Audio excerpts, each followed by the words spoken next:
오늘의 억울합니다. 지난 8월 21일 뉴질랜드의 한 고속도로에서 두 차량이 정면으로 충돌하는 사고가 발생했습니다. 이 사고로 한국 스키 국가대표 상비군 선수 2명과 코치 1명이 숨지고 한 선수가 뇌사 상태에 빠졌는데요. 고 김상서 선수의 부모님을 만났습니다. 제일 억울한 거는 저희랑 약속을 어기고 아이들을 짐에 태워서 저기 한 거와 우리 상서 집만 없었어도 안 죽었어요. 아이가 너무 그렇게 비참하게 죽었다는 게 너무 가슴이 아파요. 237번 김상서 선수. 예, 지금 주니어 대문으로 활동하고 있죠? 네, 맞습니다. 예. 지난 7월 17살 상소와 선수들은 전지훈련을 위해 뉴질랜드로 떠났습니다. 귀국 일주일 전 부모님에게 걸려온 감독의 전화. 해외에서 걸려온 전화입니다. 여보세요? 교통사고가 났는데 이거 주는 거 없더라고요. 스키장에서 훈련을 마치고 숙소로 복귀 중이던 현지 시각 오후 3시 15분경 사고가 발생한 겁니다. 스키를 좋아하던 하나뿐인 어린 아들이 멀리 타국에서 당한 사고. 엄마는 시간을 되돌리고 싶습니다. 나가지 말아라. 내일 집에 있어라, 쉬어라 이 말 못했던 게 후회가 돼. 그럼 다음 주에 만났을 텐데. 사고 소식을 듣고 뉴질랜드로 달려간 가족. 아들의 귀 옆에 난 상처를 보고 의문을 제기했는데요. 거기서 아이들 얼굴을 처음 보게 됐고 저희 아이는 10cm가 넘게 이렇게 칼날 같은데 찍힌 자국이 있었거든요. 아무리 생각해도 그거는 스키 날에 찍힌 것 같은 자국이었어요. 고 박준우 선수의 가족도 사고 경위가 의문스럽다 합니다. 뉴질랜드의 코마 상태로 있는 애가 뒤통수가 함몰됐잖아요. 그게 뭐겠어요? 차는 앞에서 나 사고가 났는데 뒤통수가 왜 함몰돼요? 선수와 코치 등 3명이 숨지고 1명이 뇌사 상태에 빠졌지만 상대 운전자는 스스로 차량에서 빠져나올 정도로 의식이 뚜렷했다고요. 상대방 운전자는 자기가 차문을 열고 나왔는데 넷이 다 그렇게 됐다는 거는 뭔가 이거는 누가 생각해도 문제가 있는 거예요. 신고를 받고 약 2분 만에 경찰과 소방대와 구급 헬기가 도착했는데요. 차량 밖으로 구조하기 전에 호흡이나 맥박, 의식이 없다는 판단으로 모든 동승자들은 구조도 안 됐고 조범희 코치와 상서, 준우 선수는 사고 후 3시간가량 방치됐습니다. The ski, the slalom poles were in the van, and some public removed some of those things before we even arrived. 안에 있던 짐이랑 애들이랑 다 엉킨 상태여가지고 저희가 진입하거나 손을 넣어서 꺼낼 수 있는 그런 공간이 없었어요. 보이는 게 그냥 얼굴하고 손밖에 없으니까. 코치와 선수들을 현장에서 구조하지 못한 이유, 스키 장비 때문이었다는데요. 차문과 천장을 통째로 잘라냈음에도 탑승자들이 짐에 깔려 응급처치조차 받지 못했습니다.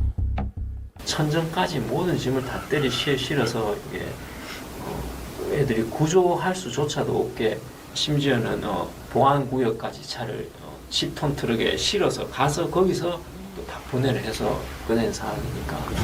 확인 결과 구조 후 차량에는 알파인 스키에서 사용하는 폴대 6세트 등의 짐들이 실렸는데요. 다리가 부족해가지고 그 차에다 짐을 다 몰아넣자 해서 그 차에 짐이 거기 다 들어갔던 상태. 사고 차량은 주로 짐을 싣기 위해 빌린 차량이었습니다. 사고 당일 선수와 코치 4명이 탑승했고 무려 400kg 정도의 스키 장비가 실렸다는데요. 부축 가방이 13개 있었고 훈련용 게이트가 한 단에 20단씩에서 40개, 코치 스키 2대, 그 다음에 천정 위에 스키가 5대 실려 있었다. 차량에 실린 장비 때문에 피해가 커진 것은 아닐까요? 정면 충돌을 하게 되면 그때부터 이제 차 안에 있는 물건들이 앞으로 이동을 하기 시작하거든요. 최악의 상황이 지금 일어난 거예요. 짐들은 충격과 동시에 두 차량의 속도를 합한 속도가 돼요. 여기 앉아있는 사람들이 전부 다 그 물건에 당한 거예요. 유족은 감독이 비용을 아끼기 위해 선수와 장비를 분리하지 않았다고 말합니다.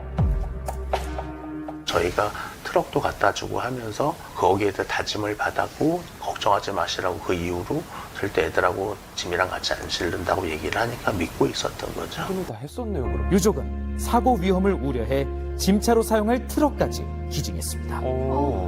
수년 전부터 장비와 선수를 분리하지 않고 이동하는 것에 문제를 제기해왔다고요. 유족은 감독에게 짐과 선수를 분리하겠다는 약속을 받아냈지만 또다시 장비와 선수를 차량에 실은 감독이 원망스럽기만 합니다. 대여 스키 날보다도 훨씬 날카롭거든요. 그렇기 때문에 분리했어야 되는 거고 예산을 절감하고 그래서 수익을 극대화하려는 생각 때문에 미흡하지 않았을까. 장비를 실으며 뒷좌석 보조의자에 앉아 있었던 사람하고 짐을 같이 실으니까 우리가 제발 같이 실지 말라고. 너무 위험하다고. 스키 날이 있으니까. 그렇게 정말 많이 얘기했어요. 도저히 용서가 안 돼요. 그렇게 얘기를 했는데. 당시 사고 차량은 인원 제외 약 105kg 정도만 적재할 수 있었던 것으로 추정된다는데요. 사람 4명의 무게를 평균적으로 280kg이라고 계산할 때 약 400kg의 스키 관련 훈련 장비들을 싣게 된다면은 가적이었다고 생각할 수밖에 없습니다. 뉴질랜드 법에는 적재량을 초과하는 짐을 실는 거에 대해서는 불법으로 규정하고 더욱이 사고 열흘 후에야 사고 경위를 제대로 들을 수 있었다고요. 처음에 도착했을 때 감독은 짐은 거의 없었다. 여러 번 물어봐도 차에 짐이 없었다라고 얘기를 해서 없었는 줄 알았어요. 감독에게 여러 차례 연락을 시도했지만 제작진의 취재에 응하지 않았습니다. 차량의 허용 중량을 넘어서 이 적재를 하고 사람을 타게 해서 문제가 발생을 한 것이라고 한다면 이에 대한 책임을 물을 수가 있을 여지가 있습니다. 현재 형법상 검토해 볼 수 있는 죄는 업무상 과실치사상이 가장 유력할 것으로 보입니다. 협회 관계자는 경찰 조사를 지켜보겠다고 답했습니다. 감독 같은 경우는 협회의 관할 소속이에요. 그러다 보니까 징계나 이쪽 부분도 어디로 해야 되는 명확한지 경찰 조사 나오고 나서 이렇게 또 절차대로 지금 하는데 각종 세계 대회에서 수상하며 오직 스키를 좋아하던 선수들과 코치. 사랑해. 엄마는 이제 다시 볼 수 없는 아들이 오늘도 그립습니다. 일을 하다 보니까 준호랑 나랑 찍은 사진이 없더라고요. 그게 너무 마음이 아프더라고요. 강제로 좀 찍어 놓을 걸. 준호 좀 돌려주면 안 될까요? 전지 훈련 중 일어난 알파인 스키 유망 선수들의 피해 사고의 진실이 밝혀지길